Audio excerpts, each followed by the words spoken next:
салом ба беҳтарин ҷомеаи футболӣ. Ин чӣ буда? Ду бозии ҷонкоҳ, ду дастаи гуногун, вале як хулоса Қариб ки камбеки бузург мешуд, вале камакак нарасид. Мо як драмаи ҳақиқии Лигаи Чемпионҳоро дидем. Як қадам мемонд ва ҳамаи чиз метавонист тамоман дигар шавад. Қариб мӯъҷиза. Қариб Астон Вилла ҷонканӣ кард. Давид мубориза бурд, 3 гол зад, вале яктоаш намерасид то ба овертайм бозиро барад. ПСЖ зери фишор буд, вале тоб овард. Луис Энрике нафаси сабук кашид. Эмери бошад бо сари баланд аз майдон рафт. Ва дар ин вақт боз як бозии беҳтарин Боруссия муқобили Барселона. Инҷо бошад серу гирасӣ мисли қаҳрамон буд. Аввал пеналти зад, баъд дубл ва дар охир хетрик бар зидди дастае ки то имрӯз 24 бозиро пайҳам набохта буд. Вале ҳатто ин ҳам нарасид, зеро он 4-0 дар бозии аввал хеле вазнин буд. Қариб ки камбек мешуд. Қариб агар ту ҳамаи инро дар телеграм канали ман дишаб тамошо карда бошӣ, пас медонӣ ки чӣ қадар шавқовар ва пуршиддат буд. Мо онҷо ҳар як гол, ҳар як қарори довар,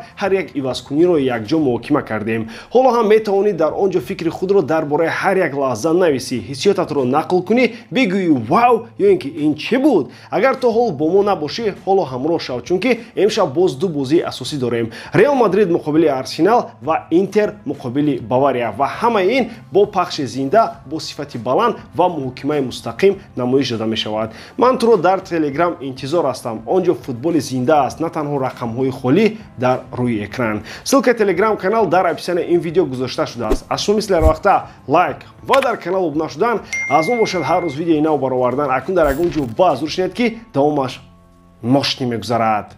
бозии ҷавобии чорякфинали байни Астон Вилла ва Пари Сен-Жермен тамошобоб ва пур аз эҳсос буд, вале натиҷаи умумии ду бозӣ ғолибро муайян кард ва ин дафъа ПСЖ буд. Ҳарчанд парижиё дар Бирмингем бо ҳисоби 2-3 мағлуб шуданд, бо бурди 3-1 дар бозии аввал ба нимфинали Лигаи Чемпионҳо роҳ ёфтанд. Ин бори дуюм аст ки ПСЖ пай дар пай ба чоргонаи беҳтарин мерасад, вале барои Вилла ин саёҳати афсонавӣ ба анҷом расид. Ҳарчанд клуб метавонад бо ифтихор аз худ баргардад. Меҳмонон бозиро беҳтарин оғоз карданд. Аллакай дар дақиқаи 11 Ашраф Ҳакимӣ аввалин голро зад. Баъд аз ҳамлаи тез Нуно Мендеш дар дақиқаи 27 ҳисоби бозиро 0-2 кард. Ба назар мерасад ки бозӣ тамом шуд ва ПСЖ ба осонӣ мегузарад. Ҳисоби умумӣ 5-1 ба фоидаи парижиё буд. Аммо Астон Вилла таслим нашуд. Унаи Эмери ки барои рӯҳбаланд кардани дастааш маъруф аст, тавонист тимашро баргардонад. Юри Тилеманс як гол зад ва пас аз танаффус Ҷон Маккин ва Эзри Конса дар тӯли 2 дақиқа бозиро 3-2 карданд. Ба даста як голи дигар лозим буд то ки бозӣ ба овертайм гузарад, аммо ин гол зада нашуд.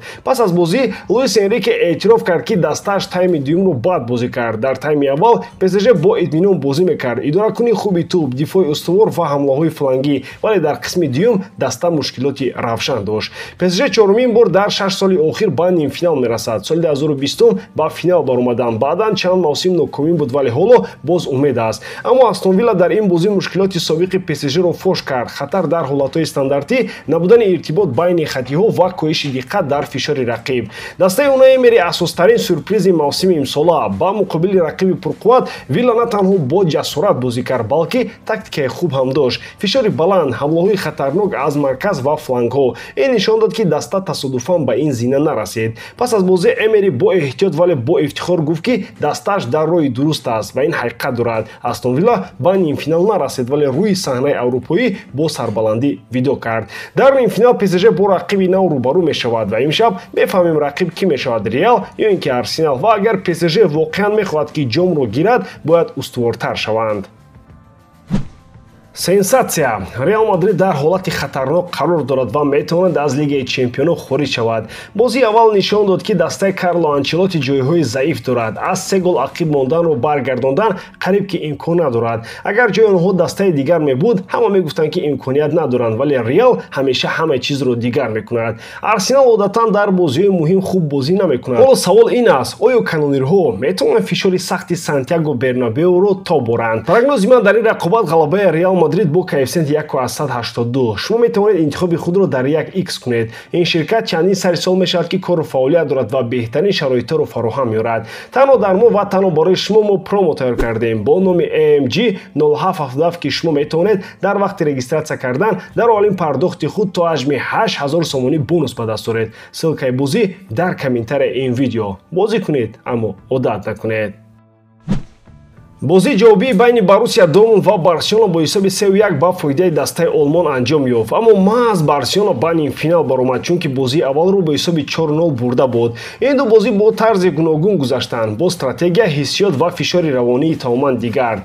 қаҳрамони асосии бозӣ Серу Гираси. ӯ дар дақиқаи 11 пеналтии пас аз хатои дарвозабон Войцех Шестниро бо гол табдил дод. Дар дақиқаи 49 дубл кард. Рамин Бенсабаини тӯбро аз дақиқаи 54 ба дарвозаи худ зад ва Барса як голи ҷавобӣ гирифт. Аммо дар дақиқаи 76 Гираси хетри кард ва ҳисоби ниҳоиро 3-1 намуд. ин аллакай 13-умин голи ӯ дар ҳамин мавсими Лигаи Чемпионос ва ҳеҷ як бозингари африқоӣ то ҳол ба ин миқдор гол нарасида буд. ӯ беҳтарин нишонзани мавсим аст. Аммо ҳамаи чизро бозии аввал ҳал кард. маҳз ғалабаи 4-0 дар бозии аввал кори асосиро барои Барса анҷом дод. барои Боруссия баргаштан аз чунин натиҷа хеле душвор буд, ҳатто дар майдони худ. вале дастаи Нико Ковач нишон дод, ки таслим шудан намехоҳанд. онҳо на танҳо бозиро бурданд, балки аввалин шуда дар соли 2025 Барселонаро шикаст доданд. дастаи Ханси Флик бори аввал аз моҳи сентябр дар Лигаи Чемпионҳо мағлуб шуд. дар 12 бозӣ онҳо 9 пирӯзӣ, 2 мусови ва ин дуввумин бохт буд. аммо натиҷаи умумӣ 5-3 ба фоидаи Барселона шуд ва онҳо бори аввал аз соли 2018-19 ба нимфинал баромаданд.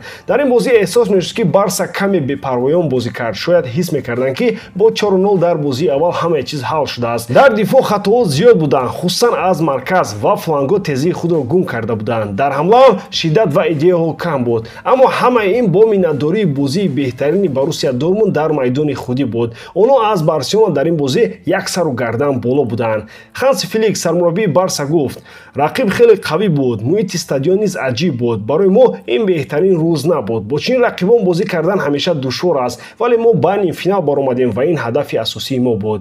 Лигаи Чемпионҳо беҳтарин мусобиқа дар ҷаҳон аст ва ба нимфинал баромадан барои даста ва клуб муҳим мебошад. ман фарқе намебинам, ки дар нимфинал бо кӣ бозӣ мекунам, Бавария ё ин ки Интер. ман дар хона мешинам ва бо завқ бозиро тамошо мекунам. Нико Ковач, сармураббии Боруссия, гуфт: имрӯз ҳама диданд, ки мо чӣ гуна футбол бозӣ кардем. бозӣ пур аз фишору ҳуҷум буд. албатта ман ноумед, ки ба даври дигар набаромадем, вале мо аввалин дастае шудем, ки Барселонаро дар соли 2025 шикаст додем.